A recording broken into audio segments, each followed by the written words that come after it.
hindi na kinakausap ni Justice Secretary Jesus Crispin Remulla si Immigration Commissioner Norman Tansinco. Hala. Ba? Baka ba? Pag di ka na kinakausap ng boss mo Ba, ibig sabihin Anong ibig sabihin yan? Ano pang saysay mo dyan? Aba magbalot-balot ka na. Ganon. Ayon po kay Remulla, hindi kasi tama ang asal ni Tansinco nang hindi nito ipinaalam sa DOJ ang impormasyon na nakalabas na pala ng bansa noon si Alice Goo. Kasi nung nangyari ito, hindi niya naman ako sinabihan agad eh. Marahil alam niya na matagal yan bago ko nalaman. Hindi tama yung ganong klaseng asal na hindi mo papaalam sa DOJ o secretary. Yun ang nangyayari sa opisina mo. Naku po, Diyos ko. Patay. Hindi mo pinapaalam sa boss mo nangyayari sa opisina mo?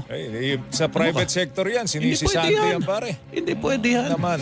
Sa gitna nito, sinabi ni Remulla na sa ngayon ay iniimbestigahan na rin nila kung may sangkot na mga tauhan ng